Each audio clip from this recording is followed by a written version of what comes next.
ओम शांति। आज है 3 जुलाई 2020 की साकार मुरली। बाबा ने कहा, जिन बच्चों को बाप की पूरी पहचान नहीं, पूरा निश्चय नहीं, उनकी बुद्धि में याद भी ठहर नहीं सकती। तुम किसके बच्चे बने हो, वह नशा होना चाहिए। बुद्धि में रहे हम परमपिता परमात्मा शिव की संतान हैं, जिनको ही जीवन मुक्ति दाता, सदगति दाता कहते हैं। फिर कहा, वो बाप है ऊंचते ऊंच बनाने वाला, बेहद का साहूकार।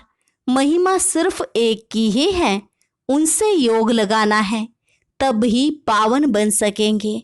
फिर बाबा ने कहा, बच्चे, परमात्मा सोहमात्मा कहना यह बिल्कुल रॉन्ग है। यही रॉन्ग मंत्र परमात्मा से बेमुख करने वाला है। बाप है कल्याणकारी, वही आकर भारत का कल्याण करते हैं। सबसे अधिक कल्याण तो तुम बच्चों का ही करते हैं। तुम अमर लोक के मालिक बन जाते हो।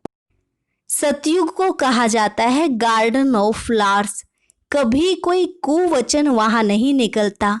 यहाँ तो है ही कुसंग, माया का संग है ना, इसलिए इनका नाम ही है रौरव नर्क। यह है पुरानी दुनिया। यहाँ तुम बच्चों को बेहद का वैराग्य सिखाया जाता है। यहाँ तो है काग विष्टा समान सुख, इसलिए अब सुख धाम को याद करो। और लास्ट में बाबा ने कहा, तुम बच्चों को पढ़कर फिर पढ़ाना है। यह रूहानी नॉलेज तुम्हारे सिवाय और कोई दे ना सके, ना शूद्र दे सकते, ना देवताएं। अब सुनते हैं महावाक्यों को विस्तार से। मुरली का सार।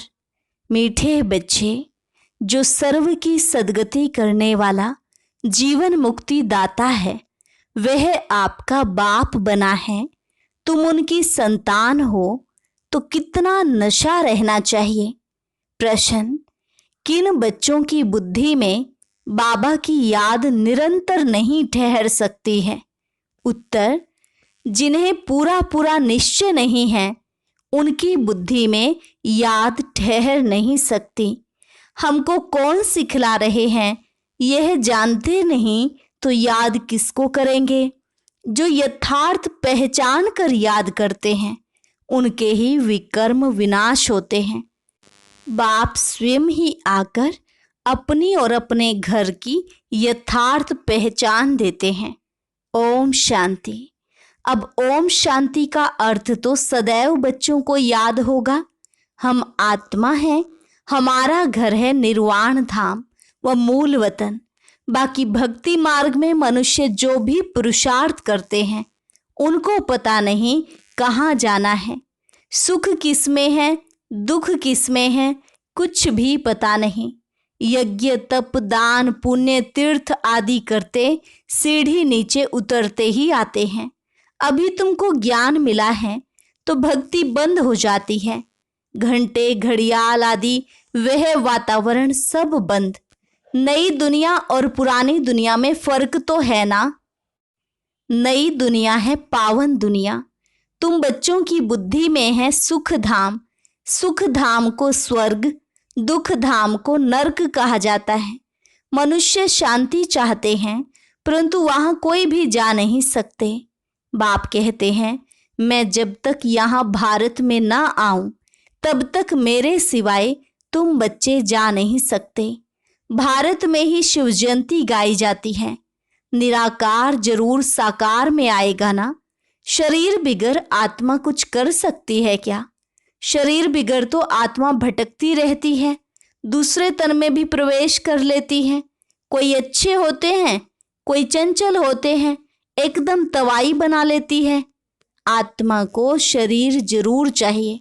वैसे ही परम पिता परमात्मा को भी शरीर ना हो तो भारत में आकर क्या करेंगे? भारत ही अविनाशी खंड है। सतयुग में एक ही भारत खंड है और सब खंड विनाश हो जाते हैं। गाते हैं आदि सनातन देवी देवता धर्म था। यह लोग फिर आदि सनातन हिंदू धर्म कह देते हैं। वास्तव में शुरू में कोई हिंदू नहीं, देवी देवताएं थे। यूरोप में रहने वाले अपने को क्रिश्चियन कहते हैं। यूरोपियन धर्म थोड़े ही कहेंगे, यह हिंदुस्तान में रहने वाले हिंदू धर्म कह देते। जो दैवी धर्म श्रेष्ठ थे वही 84 जन्मों में आते धर्म भ्रष्ट बन गए हैं। देवता धर्म के जो होंगे वही यहाँ आएंगे। अगर निश्चय नहीं तो समझो इस धर्म के नहीं हैं। भले यहाँ बैठे होंगे तो भी उनकी समझ में नहीं आएगा। वहाँ कोई प्रजा में कम पद पाने वाला होगा। चाहते सब सुख शांति हैं, वह तो होता है सतयुग में। सब तो सुख धाम में जा नहीं सकते। सब धर्म अपने अपने समय पर आते हैं। अनेक धर्म हैं, झाड़ वृद्धि को पाता रहता है। मूल थुर है देवी देवता धर्म। फिर हैं 3 ट्यूब।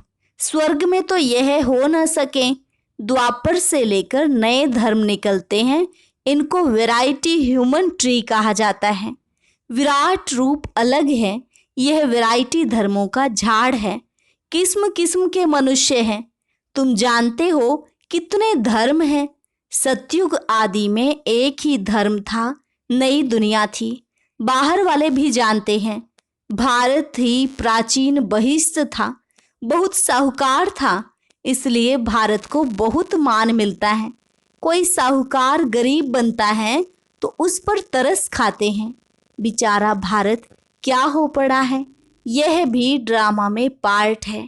कहते भी हैं सबसे जास्ती रहम दिल ईश्वर ही है, और आते भी भारत में हैं। गरीबों पर जरूर साहूकार ही रहम करेंगे ना। बाप है बेहद का साहूकार, ऊंच ते ऊंच बनाने वाला।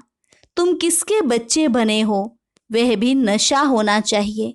परम पिता परमात्मा शिव की हम संतान हैं, जिसको ही जीवन मुक्ति दाता, सदगति दाता कहते हैं। जीवन मुक्ति पहले पहले सतयुग में होती है। यहाँ तो है जीवन बंद। भक्ति मार्ग में पुकारते हैं बाबा बंधन से छुड़ाओ, अभी तुम पुकार नहीं सकते। तुम जानते हो बाप जो ज्ञान का सागर है वही वर्ल्ड की हिस्ट्री ज्योग्राफी का सार समझा रहे हैं। नॉलेजफुल हैं। ये तो खुद कहते हैं मैं भगवान नहीं हूँ। तुम्हें तो देह से न्यारा देही अभिमानी बनना है। सारी दुनिया को अपने शरीर को भी भूलना है। यह अर्थात ब्रह्मा भगवान है नहीं, इनको कहते ही हैं बाप दादा।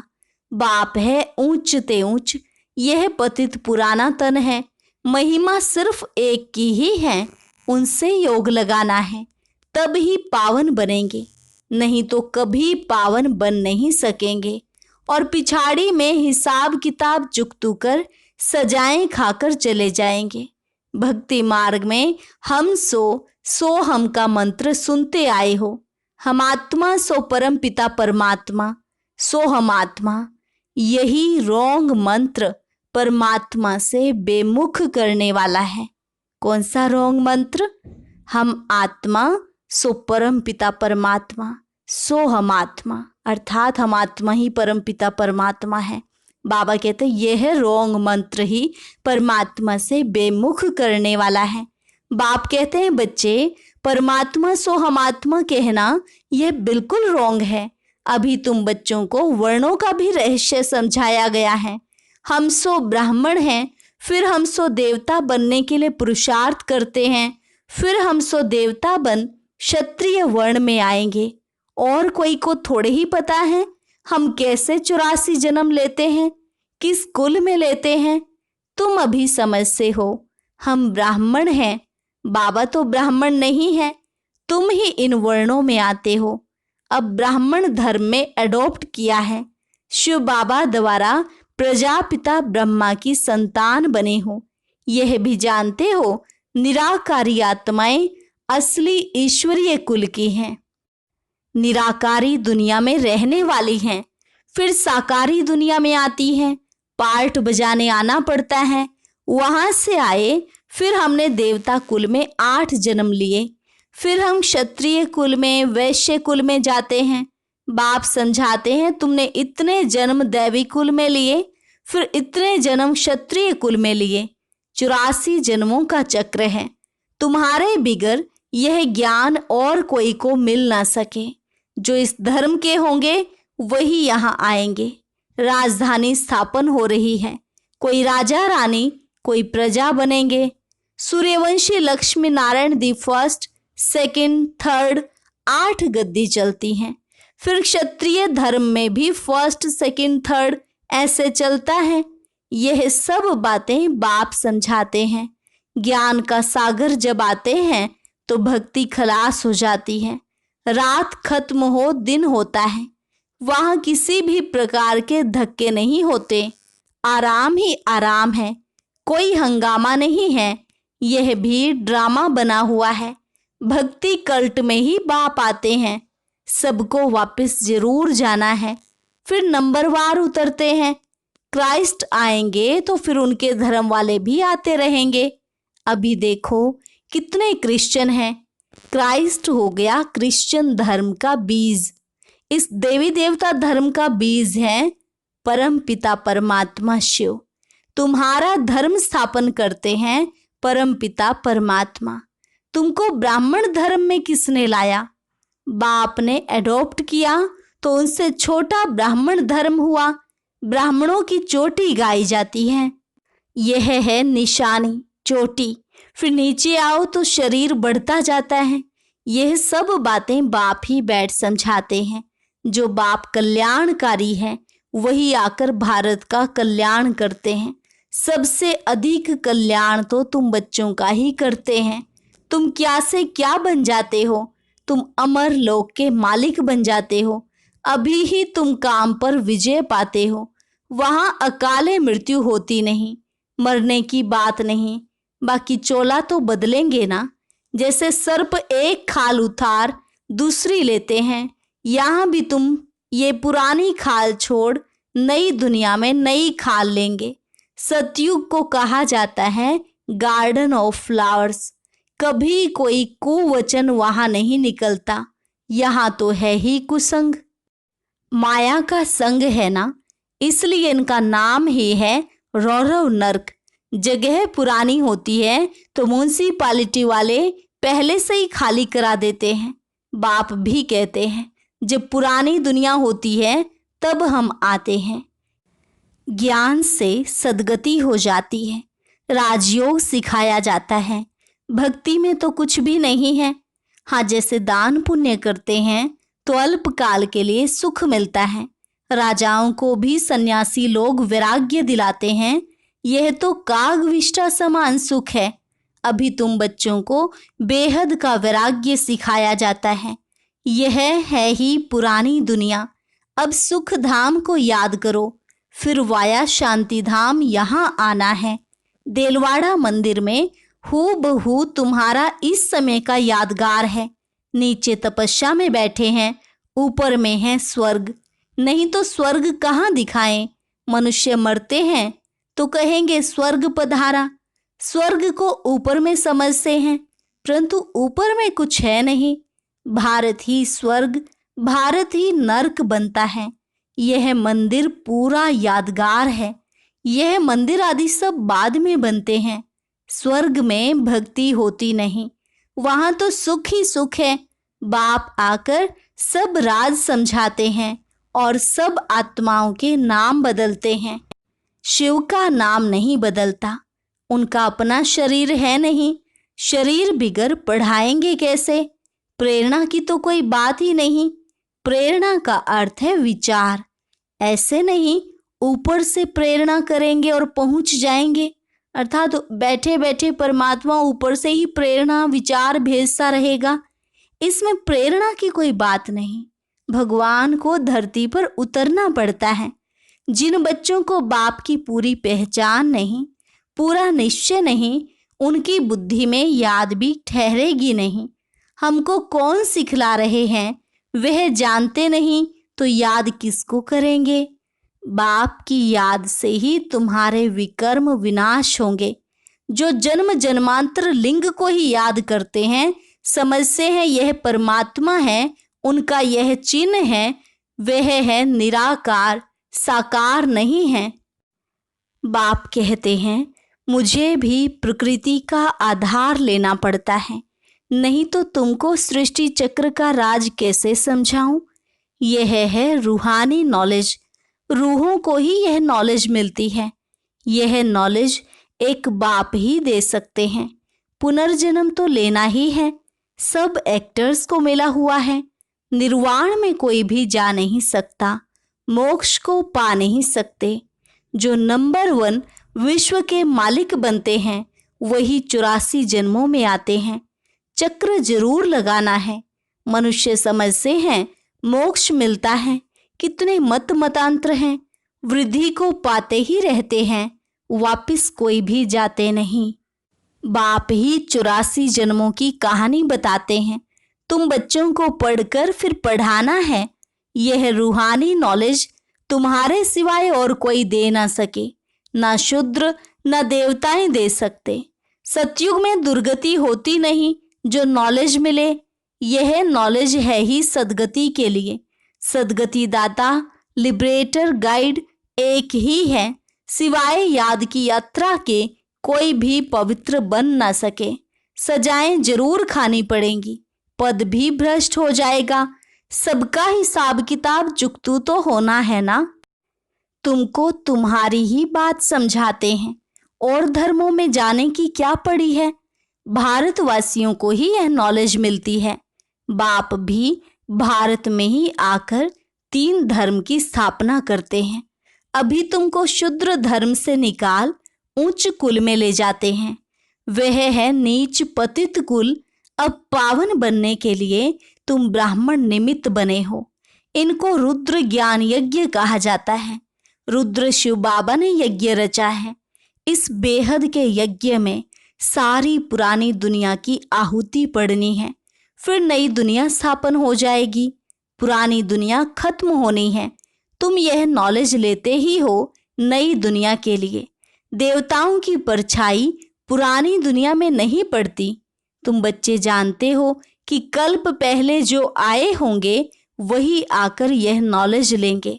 नंबर वार पुरुषार्थ अनुसार पढ़ाई पढ़ेंगे। मनुष्य यहाँ ही शांति चाहते हैं।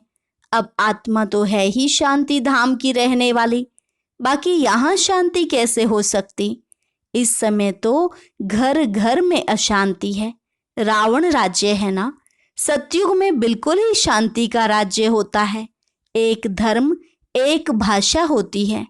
अच्छा, मीठे मीठे सिकिलधे बच्चों प्रति मात पिता बाप दादा का याद प्यार और गुड मॉर्निंग। रूहानी बाप की रूहानी बच्चों को नमस्ते। रूहानी बच्चों की रूहानी बाप दादा को नमस्ते नमस्ते, गुड मॉर्निंग। धारणा के लिए मुख्य सार। पहली पॉइंट, इस पुरानी दुनिया से बेहद का वैरागी बन अपनी देह को भी भूल शांति धाम और सुख धाम को याद करना है। निश्चय बुद्धि बन याद की यात्रा में रहना है। दूसरी पॉइंट, हम सो हम के मंत्र को यथार्थ समझकर अब ब्राह्मण सो देवता बनने का पुरुषार्थ करना है। सभी को इसका यथार्थ अर्थ समझाना है। वरदान, 3 सेवाओं के बैलेंस द्वारा सर्व गुणों की अनुभूति करने वाले गुण मूर्त भव। 3 सेवाओं के बैलेंस द्वारा सर्व गुणों की अनुभूति करने वाले गुण मूर्त भव। जो बच्चे संकल्प, बोल और हर कर्म द्वारा सेवा पर तत्पर रहते हैं वही सफलता मूर्त बनते हैं। जो बच्चे संकल्प, बोल और हर कर्म द्वारा सेवा पर तत्पर रहते हैं वही सफलता मूर्त बनते हैं। तीनों में मार्क्स समान हैं। सारे दिन में तीनों सेवाओं का बैलेंस है तो पास विद ऑनर व गुण मूर्त बन जाते हैं। उनके द्वारा सर्व दिव्य गुणों का श्रृंगार स्पष्ट दिखाई देता है। एक दूसरे को बाप के गुणों का व स्वयं की धारणा के गुणों का सहयोग देना ही गुण मूर्त बनना है, क्योंकि गुण दान सबसे बड़ा दान है। स्लोगन, निश्चय रूपी फाउंडेशन पक्का है तो श्रेष्ठ जीवन का अनुभव स्वतः होता है। निश्चय रूपी फाउंडेशन पक्का है तो श्रेष्ठ जीवन का अनुभव स्वतः होता है। अच्छा, अभी एक जरूरी सूचना, सभी ध्यान से सुनेंगे। अगर हम बाबा का बनकर कुछ करना चाहते हैं, पाना चाहते हैं, तो उसके लिए हमें बाबा की हर एक श्रीमत को फॉलो करना होगा। जैसे नियमित मुरली सुनना, अमृत वेला करना, नुमा शाम योग लगाना। हम जानते हैं बहुत से भाई बहनें ये सब पहले से ही कर रहे हैं, लेकिन जो नहीं कर रहे हैं उनको भी जरूर करना चाहिए। इसलिए इस रविवार को हम सभी मिलकर अपने अपने स्थानों पर एक ही संकल्प के साथ योग करेंगे। यह कोई भी मिस ना करें।